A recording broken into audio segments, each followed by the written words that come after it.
ఇప్పటికైనా నిజం మాట్లాడాలని సీఎం రేవంత్ రెడ్డికి సూచించారు కేంద్ర మంత్రి బండి సంజయ్. డీలిమిటేషన్పై ముఖ్యమంత్రి చేసిన వ్యాఖ్యలకు కౌంటర్ ఇచ్చారు.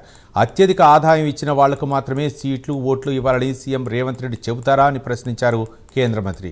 అత్యధిక ఆదాయం ఇస్తున్న హైదరాబాద్కు మాత్రమే అత్యధిక సీట్లు, ఓట్లు ఇవ్వాలని నిలదీశారు. పాలమూరు, ఆదిలాబాద్తో పాటు ఇతర జిల్లాలకు సీట్లు పెంచాల్సిన అవసరం లేదా అని సీఎంను క్వశ్చన్ చేశారు బండి సంజయ్. అసలు మీరు మనుషులేనా? కాంగ్రెస్ పార్టీ సిద్ధాంతం ఇదేనా అని ప్రశ్నల వర్షం కురిపించారు. అంబేద్కర్ బతికుంటే కాంగ్రెస్ పార్టీని దేశం నుంచి బహిష్కరించాలని రాజ్యాంగంలో పొందుపరిచేవారన్నారు కేంద్ర మంత్రి. కాంగ్రెస్ పార్టీ ముమ్మాటికి మహిళా రిజర్వేషన్లకు వ్యతిరేకమేనని అన్నారు. తిరిగి ఇప్పుడు డీలిమిటేషన్, దాంతోపాటు మహిళా రిజర్వేషన్ సంబంధించి భారతీయ జనతా పార్టీకి ఏడో పేరు వస్తుందని చెప్పి భయపడి ఇవాళ దేశ ప్రజల లోపల, ముఖ్యంగా దక్షిణాది రాష్ట్రాల ప్రజల లోపల ఒక విద్వేషం రగిలించే ప్రయత్నం ఇవాళ రేవంత్ రెడ్డి గారు చేస్తున్నారు. డీలిమిటేషన్ వల్ల మీకు వచ్చిన నష్టం ఏందో ఇప్పటికీ రేవంత్ రెడ్డి గారు స్పష్టంగా చెప్పుకోవడము ఒకసారి గ్రహించాలి. బీజేపీని విమర్శించడము, నరేంద్ర మోడీ గారిని విమర్శించడము, కిషన్ రెడ్డి గారిని నన్ను ఆడిపోసుకోవడము, ముఖ్యంగా దీనివల్ల మీకు వచ్చే ఇబ్బంది లేదు. అన్ని రాష్ట్రాల్లో 50% సీట్లు పెంచడాన్ని మీరు వ్యతిరేకిస్తారా? వెనుకబడ్డ ప్రాంతాలైన పాలమూరు, ఆదిలాబాద్ జిల్లాలో సీట్లు పెంచడం తప్ప. దేశవ్యాప్తంగా ఒకటే క్రైటీరియా తీసుకుంటారు. తెలంగాణకు ఒక రకంగా, ఆంధ్రప్రదేశ్కి ఒక రకంగా, ముంబైకి ఒక రకంగా. అంటే మీ ఉద్దేశం ఏంది? ముంబై ఇతర ప్రాంతాల్లో పెరగచ్చు కానీ తెలంగాణలో సీట్లు పెరగద్దని మీ ఉద్దేశమా? చెప్పండి, ఒకసారి ఇవ్వాల్సిన అవసరం ఉంటుంది.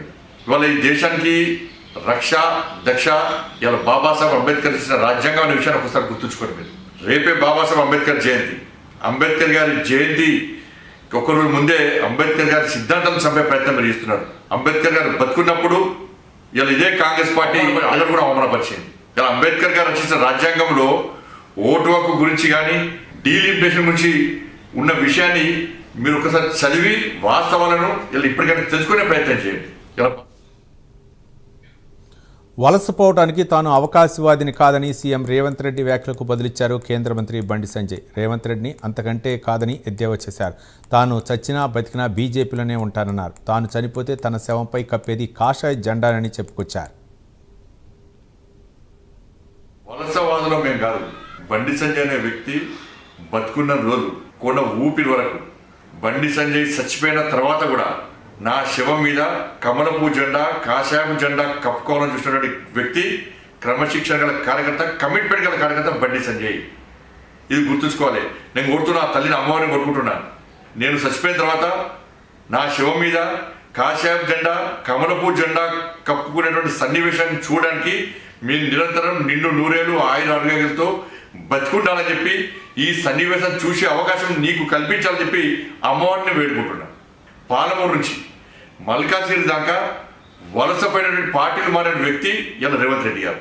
ఇలా మీరు పార్టీలో మార్పు గురించి మీరు మాట్లాడారు. నా డిఎన్ఏలో ఉన్నది జాతీయవాదం, నా రక్తం జాతీయవాదం, నా సిద్ధాంతం జాతీయవాదం, నా ఆలోచన జాతీయవాదం. ఇలా మీది వలస రాజకీయం, వెన్నుపొట్ట రాజకీయం మీది, పార్టీలు మారే రాజకీయం మీది, అర్థం పడతలేని విమర్శలు చేసే రాజకీయం మీది. కాబట్టి మాట్లాడే ముందు ఎదుటి వ్యక్తులను గౌరవంతో మాట్లాడాల్సిన బాధ్యత ముఖ్యమంత్రి స్థానంలో ఉండే వ్యక్తి. మీకు అవసరమైన విషయాన్ని ఒక్కసారి మీరు గ్రహించాలి. మరి ముఖ్యమంత్రి చైర్లో కూర్చొని ముఖ్యమంత్రిగా మీరు మాట్లాడుతున్నారా, లేకుంటే హైకమాండ్కు మూటలు మోసే ఒక రాజకీయ వాణిజ్య నాయకునిగా మాట్లాడుతున్నారా?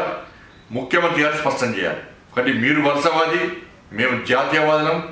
మీరు ఏం చేసినా కూడా 16, 17, 18 తేదీల్లో ఈ దేశంలో మహిళలందరూ కూడా తలెత్తుకొని సగర్వంగా తిరిగేటువంటి పరిస్థితి ఉత్పన్నం కాబోతున్నది. డీలిమిటేషన్ జరగబోతున్నది. వలసవాదులో మేము కాదు.